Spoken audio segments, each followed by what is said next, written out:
Hey guys, Thomas Palacios here. We're pleased to introduce another rock star that's just really killing it in our area, in his business and his life, and is a great example to us.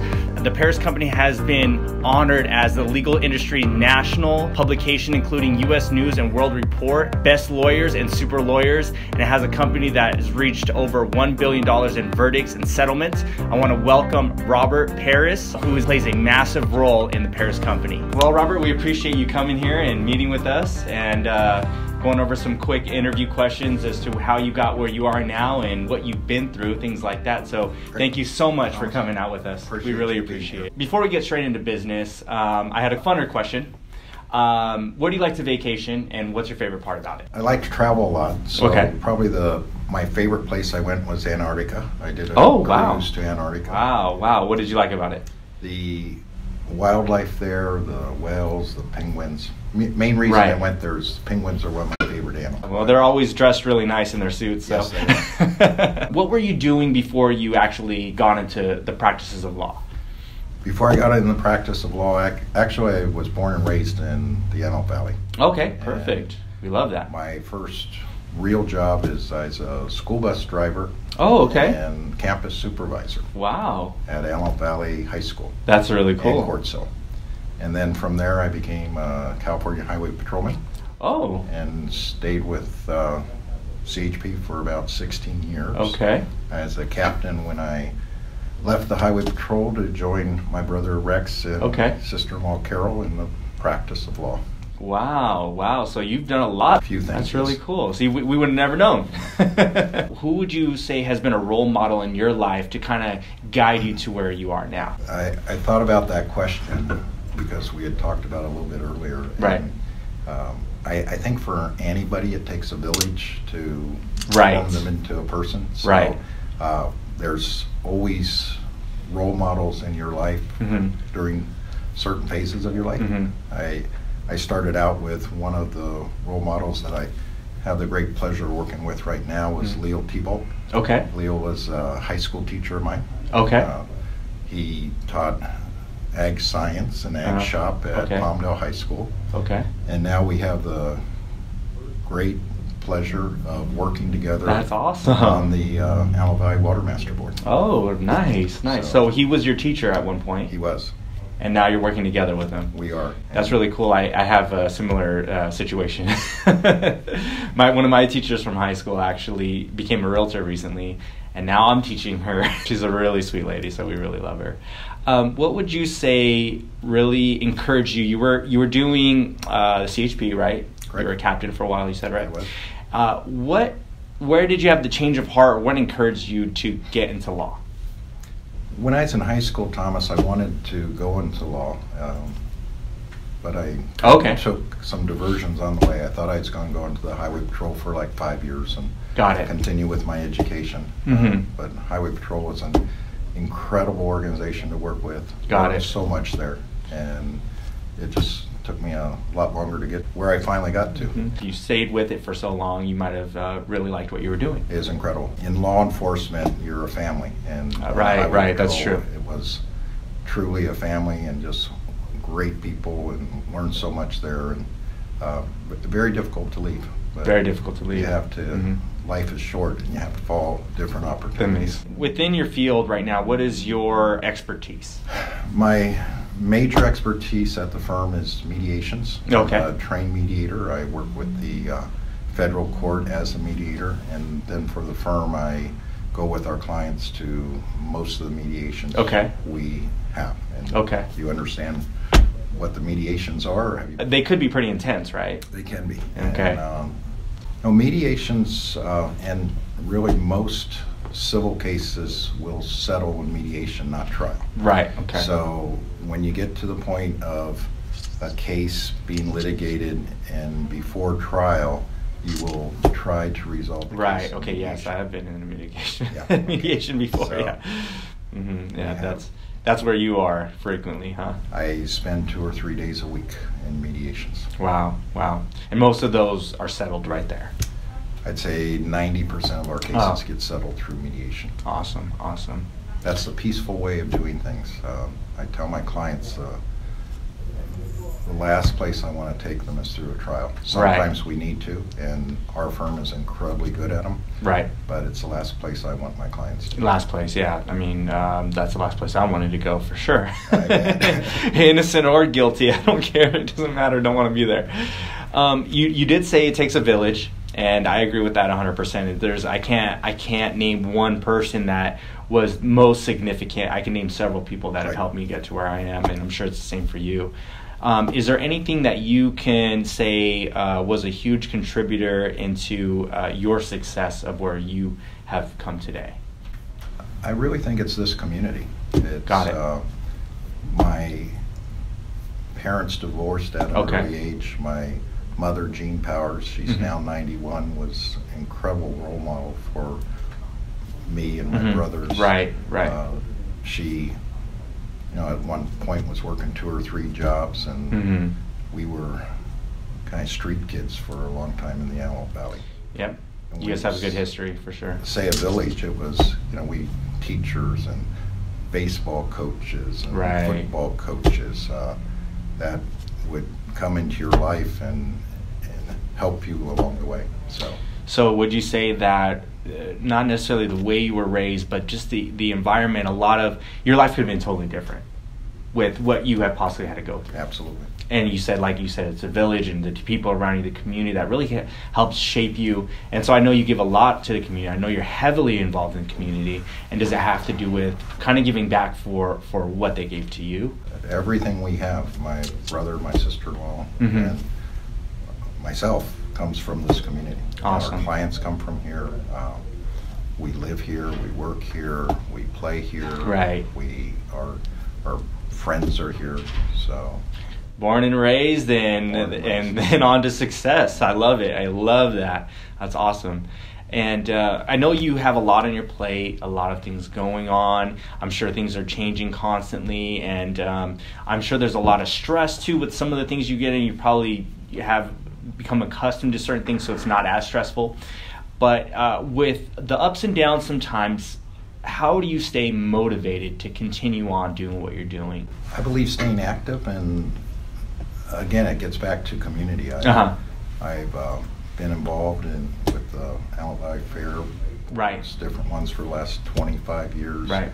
I'm involved as a director on the Antelope Valley East Kern Water Agency, which is an incredible group to work with, and providing our water needs to the Antelope Valley. We appreciate that. The Antelope Valley is very thirsty, so thank you. It is very thirsty, and quick commercial, within the last few years, we put enough water away for at least 2 years, and we're putting more away every day. That's good. That's good. We definitely need that backup.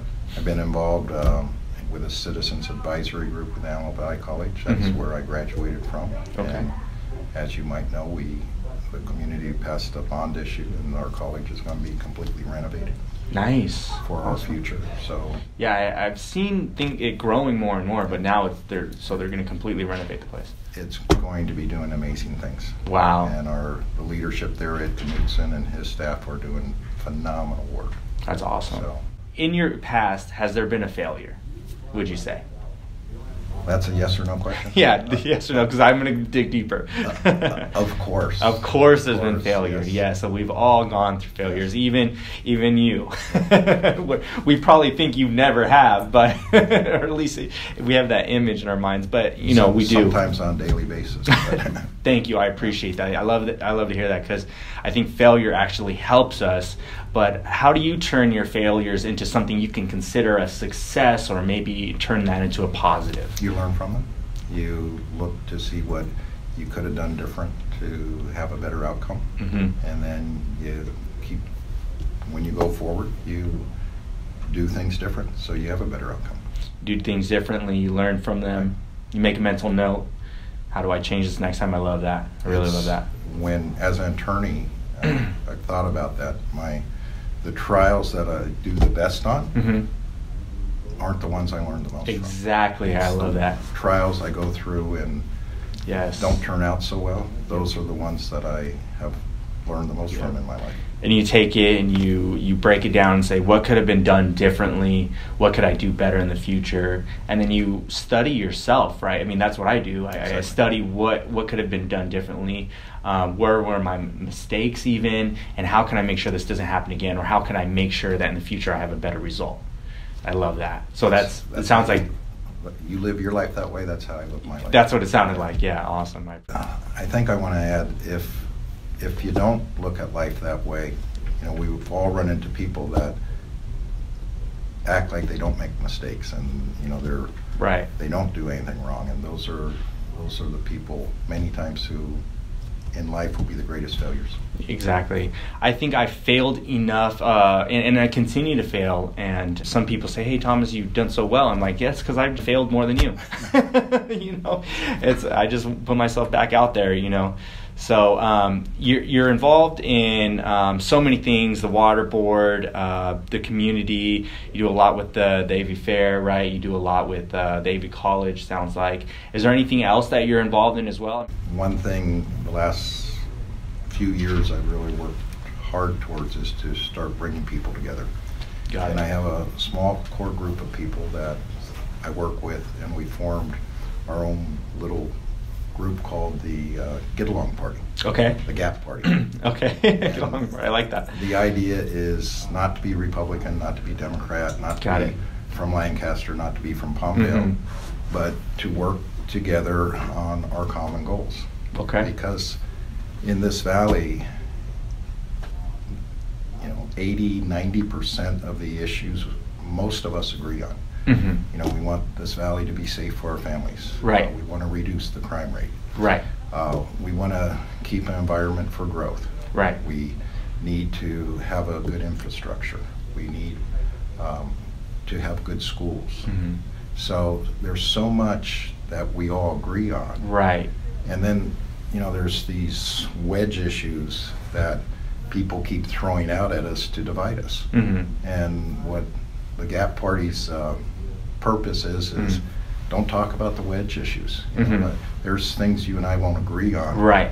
But most things we will agree on. Right. And let's talk about those. Right. Let's work on those together. Right, exactly. And when people try to divide us, let's cull them out of the herd and divide them away from us. Gotcha. That makes perfect sense. So that's the Gap Party. That's awesome. So you're even, politically you're involved, and it sounds like, you guys are sticking to the important issues and sticking together instead of being divided apart. Well, I love that. Look what's happening in this community of Lancaster right now.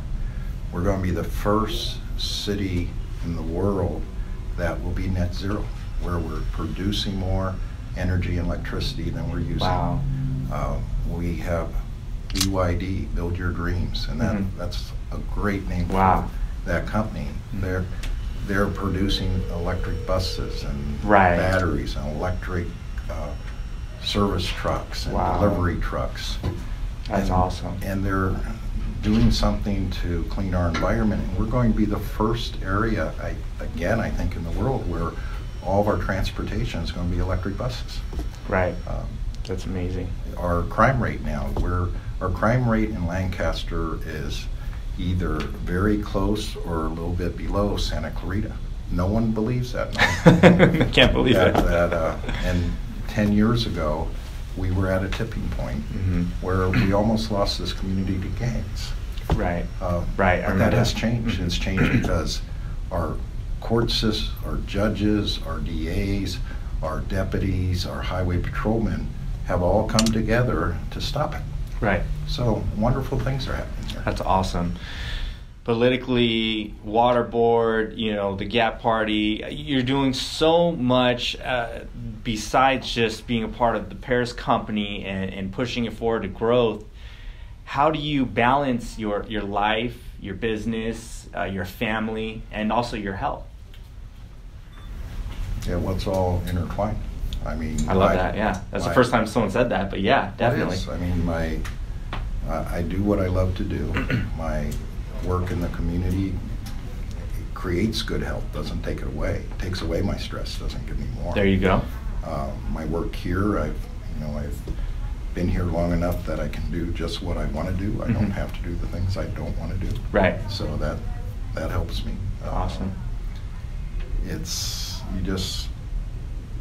if your work is fun, you're not working, right? Right. Kind of what you do. Right. And take time for, obviously, if you don't have health, you don't have anything. So take time to go to the doctors and do the things you're supposed to do. Awesome. I guess that's how I do it. Yeah, no, and you are full of energy. I don't know how old you are, but you seem like you're full of youth, full of health, full of excitement. So I really like that. And you have your hands full, but you said, it's not like your hands are full. It's all intertwined. It's all a part of each other. It's not a chore. It's a part of your life. So you have really mixed everything together to be part of you, and I love that. That's really cool, because a lot of people think that I have to do this, I have to do that, instead of I want to do this, I love doing this, I enjoy that. So I think that's really cool, and I think that sets in a good example for myself and probably others as well. And what I would say to you, and I tell our young attorneys a lot, not that they always listen, but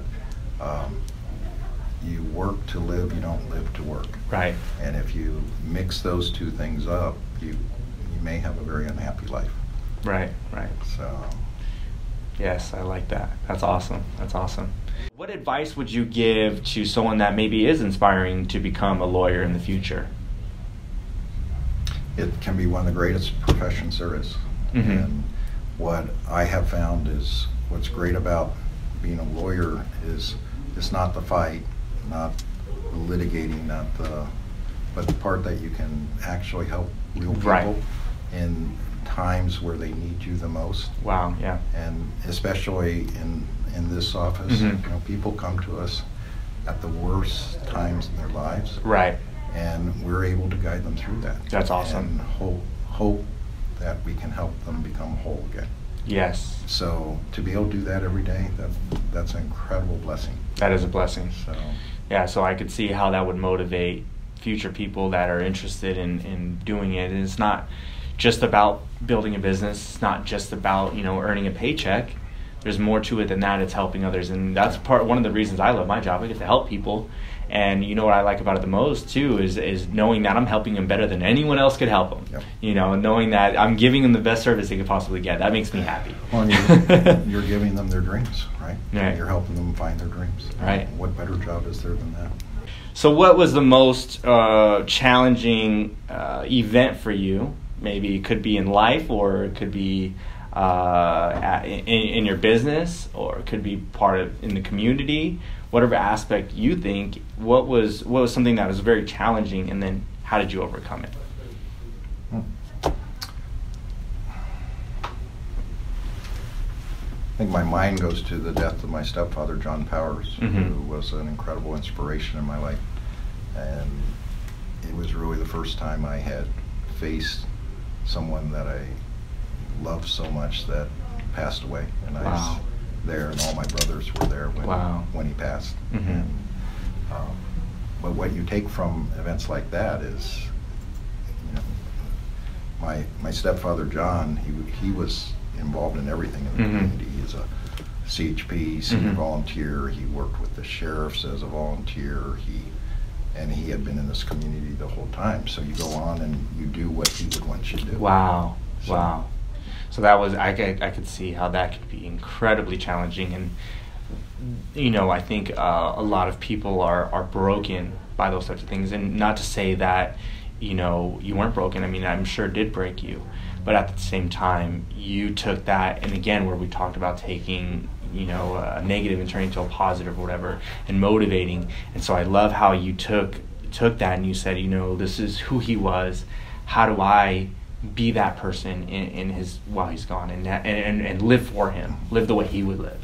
So I really like that. That's really very touching, very, very touching. Well, and let me follow up on that. As a lawyer, I'm with people who have gone through tremendous loss every day. They've lost loved ones. They've lost their health. They've been injured terribly. Right. And I've learned so much from them because I watch how they handle the loss. And And some of them have become very close friends. Wow. And they take the loss and they become better for it. And then they oftentimes will do things that would never have been done before to help other people. Right. So, that's awesome. And all of them are my role models. And you get to see that every day or almost every day, and you get to see how people overcome and become better people from it, and you build great relationships. That's great. That's awesome. What would you say is your next move? What is on your agenda? What's your vision for the future? To continue what I'm doing. Continue it. Yeah. I have nothing I want to change, not in a bad way, but right. I am doing things I want to do. You're already on the path of your vision, right? At my age right now, one of the greatest joys I get in the law firm is to help mentor the young men and women that are working awesome. With us, and that gives me great joy. Right. So I really have nothing I want to change at this point. That's awesome.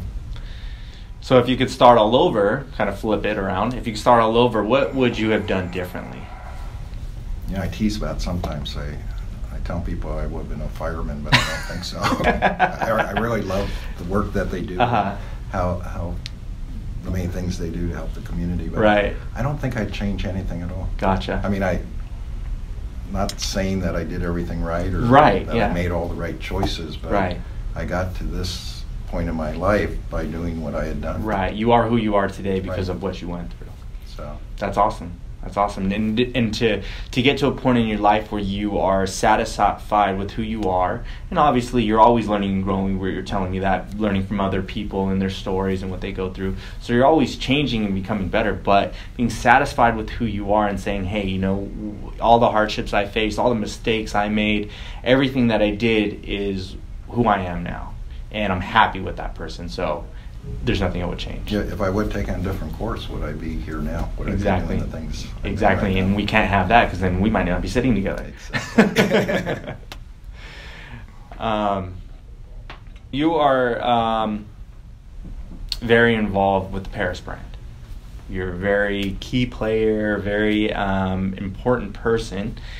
With that being said, there's a lot of people that are watching this that are also probably interested in building their own businesses and starting their own careers. What advice do you think you might have for someone that maybe isn't looking to be an attorney or a lawyer and is possibly thinking about building their own brand or their own business? What advice would you give them? First thing I'd say is, as you build your business, build your succession plan. Because when you get to this point in my life, there's so many people I see that go into business, they build a great business, a great law firm, a great real estate business, and they think that business is them. Right. And they get to the other end and they haven't built a succession plan to take care of all what they have built. And it doesn't have to be family, but build a succession plan. When you build a business, build it for the next 100 years. I love that. You're not going to be here. Wow. And if you do it that way, it's going to be a very good business. If you let your ego make you believe that you are the business and it couldn't go on without you, it won't. Wow. Everything you says just continues to tie back into each other, and I just find that very unique because you're saying, let it live on after you. So not only are you living on after your stepfather, but now you're creating a business that gets to live on after you with other attorneys, young attorneys you said you mentor and coach, and now they're out in the communities and they're growing and they're passionate for the community as well, doing all these things that you would have been doing after you're gone. 30 years ago. Exactly. Now that's a legacy. I love that. That's what we should be doing. It's a real legacy, yeah. And Rex and Carol have just been incredible partners, and it was them that started this and made this happen, and Carol has been such an incredible part of this firm, and she's often overlooked because Rex and I are the attorneys, but I tell everybody I know that Rex and I would have been failures without Carol running this business. Wow. And so, again, it gets back to a village. It takes a village. I brought my village with me, some of them. They're all here. So, yeah, definitely does. And having them as a part of our businesses is key to growth. I know I was trying to do a lot of this stuff on my own, and wow, I was beating my head against the wall. And I realized, it's not about me, like you're saying. It's not just about me, you know, and I can't have that ego or whatever. It's better to do things together and succeed together than just to continue to beat my head against the wall day after day. That's what's fun in life. Share it. And let, you know, people who have better skills in different areas help you in those areas. Absolutely. So that will actually conclude all the questions that we have, but if there's anything else that you want to add before we close this out, we'd love to, we're all ears. Well, the only thing I want to add to you is I gave you a book called Difficult Conversations. Right. And I hope you read that book. Because I think going to. Where so many people have problems in life is because they haven't been able to communicate with another person about some of the most difficult problems they have. Right. Whether it's family members, business people we work with, in my case clients, or clients not being able to talk to me. Right. And in relationships. Yes. And that book, probably above all, has been a key for me in finding how to communicate better. Wow. And I think that we need that. So read the book. I will definitely read the book. Thank you so much. Tell us the title of the book one more time. Difficult Conversations. Difficult Conversations. If you have a chance to go get that book, check it out, read it.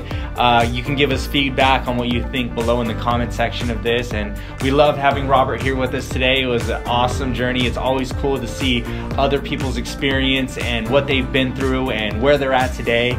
We've had so many different people, and it's really cool to really have someone that's an attorney and has built a brand and a business out of it. It was really awesome. So thank you so much for being with us, Robert, and I hope we get to see you more.